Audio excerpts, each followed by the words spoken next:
Assalamualaikum warahmatullahi wabarakatuh. Kali ini penulis ingin bahas soal manfaat dari minyak goreng untuk mesin, sekaligus juga untuk membahas apa bedanya minyak goreng yang satu dengan yang lain. Jadi minyak goreng itu enggak semua minyak goreng cocok untuk campuran oli mesin ya. Penulis sendiri nggak menggunakan minyak goreng sebagai aditif bensin. Jadi kalau untuk aditif bensin, penulis pakai dua, yang satu margarin, yang satu minyak wijen. Dan untuk keamanan, penulis selalu campurkan terpisah dulu. Ingat ya, margarin kalau dicampurkan ke bensin itu akan menghasilkan endapan kalau margarinnya ada rasanya asin. Jadi kalau margarinnya asin dicampur ke bensin, itu pasti akan menghasilkan endapan. Dan ini juga akan terjadi walau margarinnya ini sudah dicairkan terlebih dahulu. Jadi walau margarinnya itu dibuat jadi cair, ketika margarin ini dicampurkan ke bensin, maka akan terjadi endapan kalau margarinnya asin. Alternatifnya kalau nggak mau melakukan seperti itu adalah dengan menggunakan margarin yang nggak asin. Seperti contohnya adalah minyak samin cap onta, terus entah apalagi merek Menara ya, entah apa ya, soalnya ada bro yang ngomong tahu minyak goreng margarin warna kuning tapi tawar, mereknya Amanda juga, entah itu apa jenisnya ya. Terus yang jelas penulis nggak rekomendasi penggunaan minyak goreng sebagai aditif bensin, karena menurut penulis sendiri juga nggak terasa efeknya ya. Kalau ngomong soal mesin makin licin ya, pakai margarin pun terasa makin licin. Dan kalau bensinnya bukan bensin Pertamax gitu ya, rasanya nggak perlu, karena Pertalite itu sudah licin, Shell Super itu juga sudah licin. Selain dari Pertamax, rasanya bensin-bensin lain sudah termasuk licin ya. Mungkin yang kepentingan cuma Pertamax dan Pertamax Turbo saja. Nah, minyak goreng sendiri itu fungsi utamanya bukan sebagai pengencer. Encer itu adalah efek samping. Dan ketika penulis menyebutkan minyak goreng, minyak jarak atau castor oil itu tidak termasuk. Penulis tidak merekomendasikan penggunaan castor oil sebagai aditif oli ataupun sebagai aditif bensin. Yang penulis tahu, castor oil itu nggak cocok untuk bahan bakar bensin. Dicampurkan oli secara terpisah pun tidak baik kalau itu kena udara dan kena panas. Jadi daripada risiko, mending jangan pakai castor oil, karena di balapan sekalipun castor oil itu langsung dipakai premix, dicampur ke bensin langsung, dan itu nggak boleh untuk injeksi, bolehnya untuk karbu. Nah, kalau mau resiko ya dipakai di kendaraan injeksi, ya itu resiko sendiri, karena dari pabrikan pun melarang ya, bahkan itu produknya produk khusus ya, khusus balapan, nggak berani rekomendasi untuk injeksi. Ini castor oil ya.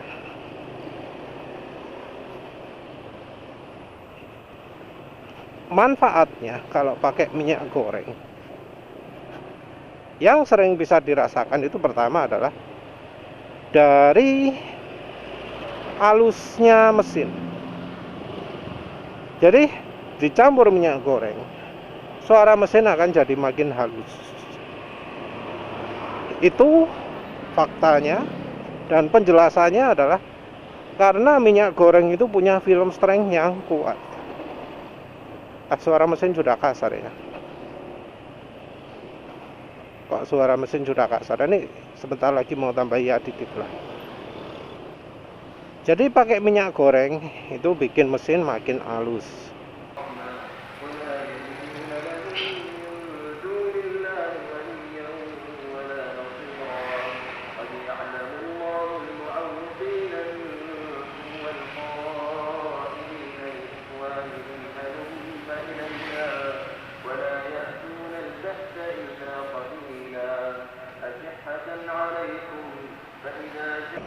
Ini barusan penulis praktek ya, nambahkan minyak goreng suara mesin jadi halus ya. Bisa kedengaran nggak ya?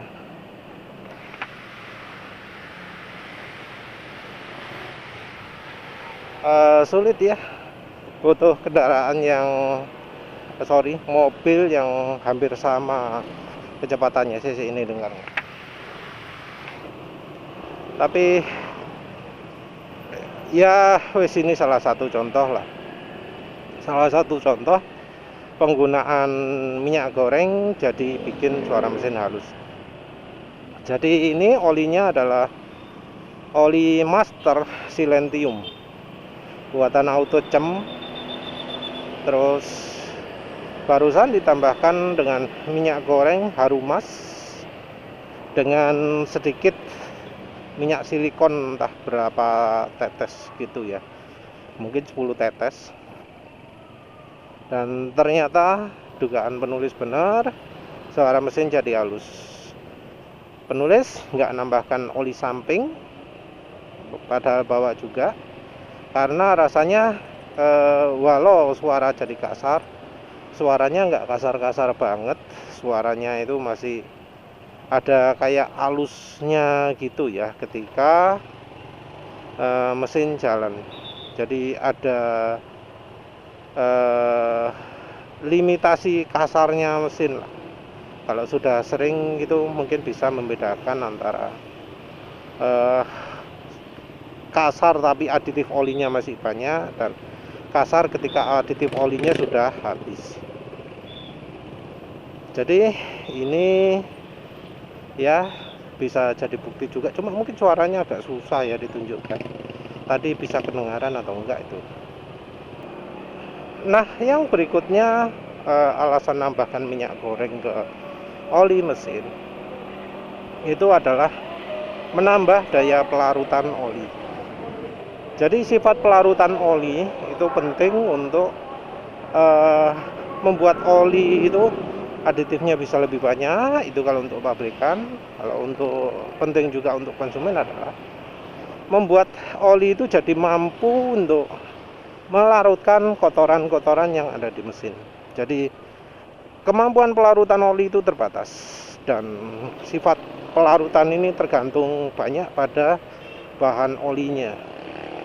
Sifat solvensi atau pelarutan itu penting kalau pingin kerak-kerak yang sudah ada di dalam mesin itu bisa hilang. Jadi untuk membersihkan kerak-kerak mesin yang muncul karena misalnya telat ganti oli dan lain-lain, itu wajib ada sifat pelarutan yang baik. Dan minyak goreng punya sifat pelarutan yang baik. Jadi menariknya ya, ketika penulis pertama kali pakai minyak goreng, itu penulis mengamati oli mesin langsung jadi lebih gelap. Tapi itu cuma waktu pertama pakai minyak goreng saja. Setelah itu tidak. Jadi minyak goreng begitu ditambahkan di dalam mesin, langsung kemampuan melarutkan dari oli itu meningkat. Tentu ini berlaku bukan pada bahan oli yang kemampuan pelarutannya sudah bagus ya. Jadi kalau untuk ke mesran ya, baik mesran super, mesran SA40 atau mesran B40, kalau untuk kemesran ya nggak begitu banyak lah bedanya. Tapi untuk oli-oli kebanyakan yang bahannya dari bahan grup 2 atau grup 3, nah itu pengaruhnya sangat besar. Jadi pengaruh sangat besar ini bisa dilihat ketika pakai campuran minyak goreng pertama kali, oli itu bisa langsung jadi gelap. Kalau misalnya mesinnya kotor sekali, kerak-kerak mesin pun bisa turun.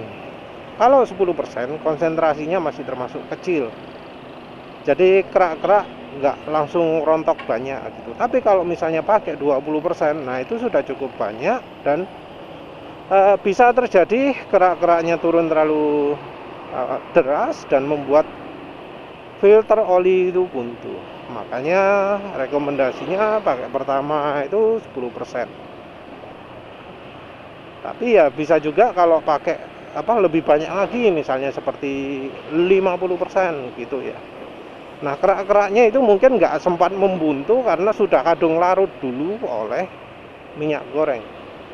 Nah, kalau ingin membersihkan mesin dengan konsentrasi yang sangat banyak begitu, wajib ya untuk selalu monitor kondisi.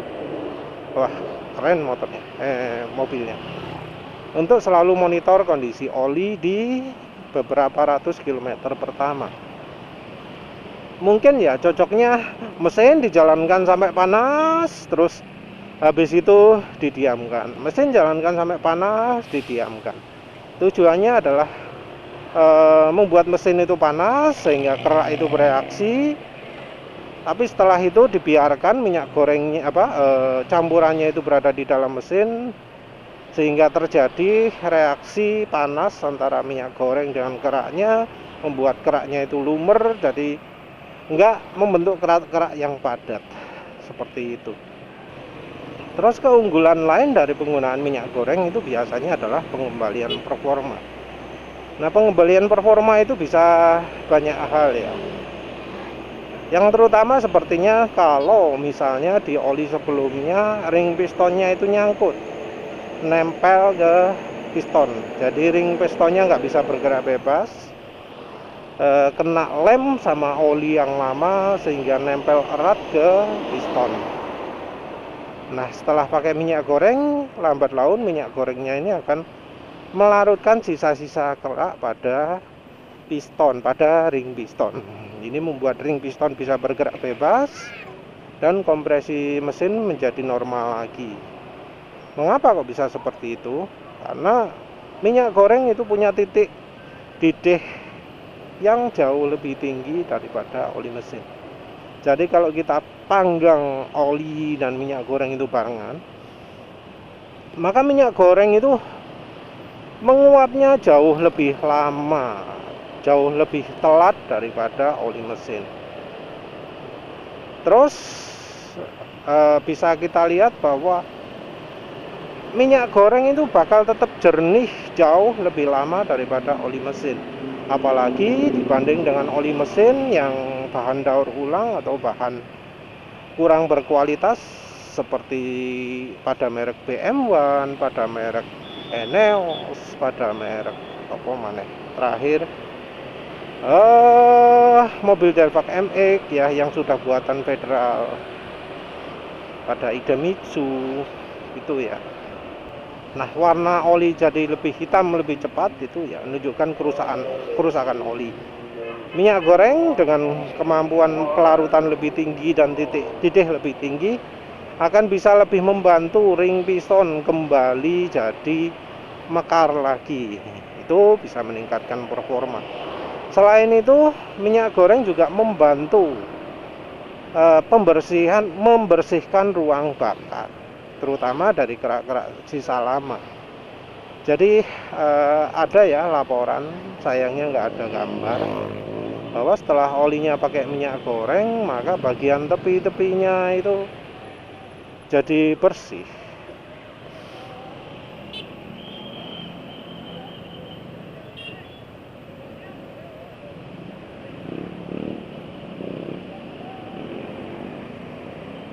Jadi bagian tepi-tepinya, bagian pinggiran ring piston itu jadi bersih. Padahal ya sebelumnya katanya kotor, tengah-tengahnya ya tetap kotor. Karena memang dia nggak pakai aditif apa-apa ya. Jadi nggak pakai aditif bensin, nggak pakai carbon clean atau apa. Jadi oli mesinnya bisa membersihkan ruang bakar, tapi ya sulit sampai tengah karena memang ya yang namanya oli mesin cuma melumasi dinding silinder, nggak sampai tengah-tengah pistonnya juga. Nah, selain itu ada juga fungsi yang sebenarnya komplikasi, nggak bisa dibilang suatu keunggulan ya, yaitu adalah minyak goreng itu kan encer. Nah, kalau oli yang dicampuri minyak goreng, maka olinya akan jadi encer. Nah, kelemahannya itu kalau motor yang butuh oli kental ya, itu dicampuri minyak gorengnya terlalu banyak, olinya akan jadi encer. Minyak goreng itu punya keunggulan film strength-nya kuat. Nah, ini jadi membuat karakteristik mesin unik. Uniknya begini, suara mesin bisa lebih halus, tapi di sisi lain ada makin kerasnya juga. Jadi terutama suara gesekan antara piston dan silinder, noken as atau suara rocker rollernya, suara ya lain-lain lah, bagian yang bergesekan itu akan jauh berkurang. Tapi untuk suara kelotekan, suara kletukan, suara ketukan, suara trik-trik-trik, suara tik-tik-tik gitu ya. Tik-tik-tik bukan dari oktan bensin kurang ya, tapi dari sisi mesin misalnya katup atau apalah gitu. Nah, itu akan makin bertambah kalau motornya butuh oli lebih kental. Jadi ada suara yang dikurangi, ada suara yang bertambah. Ya tentu sih solusinya ya bukan menghindari penggunaan minyak goreng, tapi kalau bisa cari oli mesinnya itu yang kental. Kalau mesin sebelumnya 10W40 ya ganti 20W50. Kalau sudah 20W50 ya cari 20W50 yang kental, karena nggak semua 20W50 itu sama, ada yang kental, ada yang encer. Nah, keunggulannya adalah kalau sudah kadung suka oli tertentu ya, tapi ternyata oli tersebut terlalu kental untuk daerahnya. Nah, ini biasanya adalah untuk mereka-mereka yang hidup di daerah tinggi, dataran tinggi, yang daerahnya dingin sekali dan pingin pakai meseran SE40 atau meseran B40 atau bahkan Fastron Techno atau Repsol 20W50 atau Valvoline XLD 20W50. Nah, itu mereka bisa membuat oli jadi lebih encer dengan campuran minyak goreng. Nah, itu ya ya salah satu sifatnya minyak goreng ya, yang bisa jadi kelebihan atau kekurangan. Minyak gorengnya sendiri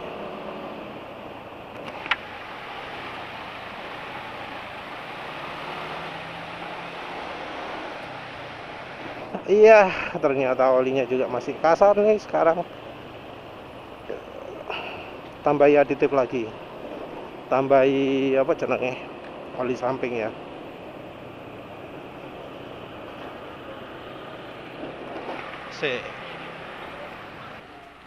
Nah, ini oli sampingnya Enviro 2T ya, 50 ml. Wes, jadi halus lagi. Nah, minyak gorengnya sendiri ya, itu punya sifat beda-beda yang tergantung dari jenisnya. Minyak kelapa sawit itu yang banyak dipakai sebagai aditif oli mesin. Nah, kalau minyak kelapa itu enggak direkomendasikan. Yang pertama karena suhu bekunya terlalu tinggi. Yang kedua adalah shear stability-nya nggak begitu bagus. Jadi sudah ada yang nyoba, pakai minyak kelapa tapi ternyata malah cepat jadi encer, olinya ya cepat jadi encer. Nah, jadi karena itu nggak ada yang rekomendasi pakai minyak kelapa. Minyak kelapa itu bekunya juga tinggi ya, di suhu 15 derajat sudah beku. Mau pakai sebagai aditif bensin juga agak ragu karena yaitu titik bekunya yang cukup tinggi. Ya sebenarnya sih kayaknya minyak kelapa itu kalau untuk aditif bensin mungkin itu lebih baik daripada kalau pakai minyak kelapa sawit. Minyak kelapa sawit sendiri tetap punya kelemahan. Minyak kelapa sawit juga ada yang cocok untuk aditif oli mesin, ada yang nggak cocok. Ada yang membuat suara mesin malah jadi kasar, malah olinya cepat encer, malah apa jenenge ya, cepat rusak lah olinya. Nah, di sisi lain menggunakan aditif oli pakai minyak goreng kelapa sawit itu juga bisa menambah tenaga. Jadi kayaknya yang bisa menambah tenaga itu adalah justru yang bikin oli itu cepat encer. Nah, ini makanya jadi apa ya, kayak trade off gitu. Butuhnya pakai minyak kelapa sawit itu sebagai apa? Kalau untuk menambah tenaga, maka butuhnya jelas beda dari yang butuh untuk bisa halus lebih lama. Nah, yang termasuk menambah tenaga itu ada yang penulis sudah coba adalah merek Sabrina, merek Ali, merek apalagi ya, Tropical gitu. Nah, yang untuk halus-halusan itu adalah Vilma, Bimoli Klasik, Kunci Mas, Camar. Kayaknya Harum Mas ini ya termasuk juga. Tapi di sisi ketahanan, di sisi shear stability, di sisi kemampuan menjaga oli agar kekentalannya tidak mudah turun, itu minyak kelapa sawit termasuk di bawahnya. Yang minyak goreng lain ada dua ya, yaitu minyak jagung dan minyak canola. Yang merek lain nggak direkomendasikan. Jadi kayak olive oil, minyak zaitun itu nggak direkomendasikan. Kenapa nggak direkomendasikan? Karena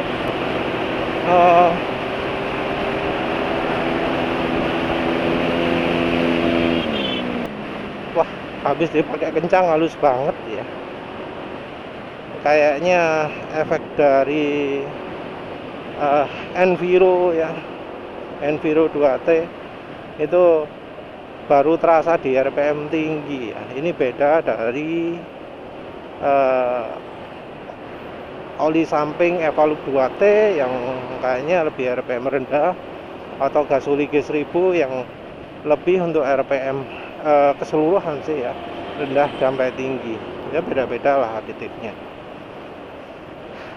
Tambah lagi sampai mana tadi, minyak zaitun, olive oil itu enggak begitu enak ya. Penulis sudah coba yang extra light. Jadi perhatikan bahwa minyak goreng itu untuk olive oil itu cuma yang model extra light.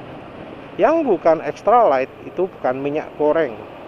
Nah, kalau bukan minyak goreng nggak boleh jadikan aditif oli mesin karena titik didihnya lebih rendah. Yang terjadi kalau dicampuri olive oil misalnya extra virgin gitu ya, maka olinya akan jauh lebih mudah rusak. Kita kan nggak pingin itu terjadi.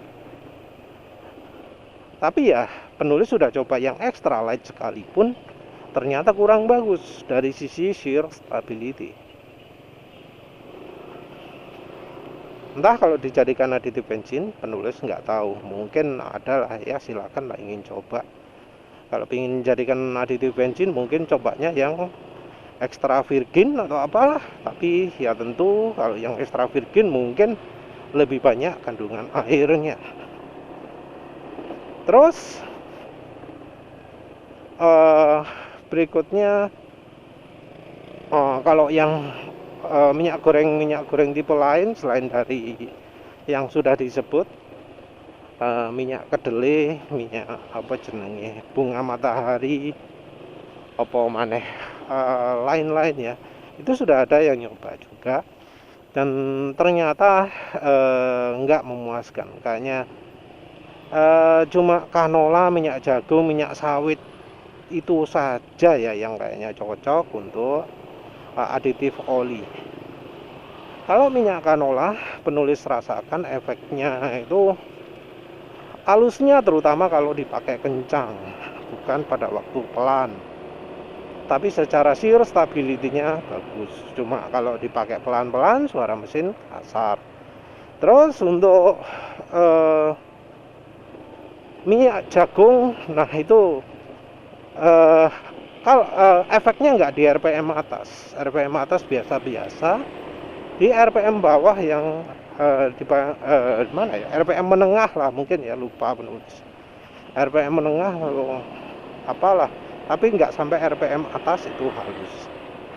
Ini beda dari minyak sawit yang dari RPM atas, dari RPM bawah sampai atas itu halus semua. Tapi minyak jagung unggul di shear stability. Minyak goreng yang paling penulis sukai dari sisi halusnya mesin bisa lebih lama itu adalah KCO. Dan KCO ini ternyata adalah campuran dari minyak sawit dan minyak jagung. Jadi sekarang ini penulis rekomendasinya kalau misalnya pingin cari yang paling halus, paling awet ke olinya, itu adalah menggunakan minyak jagung, campuran minyak jagung dan minyak sawit. Bisa beli di merek KCO kalau bisa nemu atau mudah ditemui. Kalau sulit, ya tinggal cari minyak sawit dari yang sudah direkomendasikan sebelumnya dan dicampur dengan minyak jagung, baik itu dari merek Dianas ataupun CCO. Jadi silakan pakai dua merek itu. Penulis nggak rekomendasikan merek Mazola karena sudah coba Mazola canola dan Mazola corn, tapi kok hasilnya kurang baik ya. Ya sama seperti oli, kualitas dari minyak goreng beda-beda tergantung dari pabriknya. Minyak sawit yang betul-betul nggak direkomendasikan itu ya merek Sania Fortune yang buatan Wilmar. Entah mengapa ya, tapi ya ini dari laporan atau percobaan yang lain. Jadi itu. Ya wes itu aja. Terima kasih sudah menonton. Assalamualaikum warahmatullahi wabarakatuh.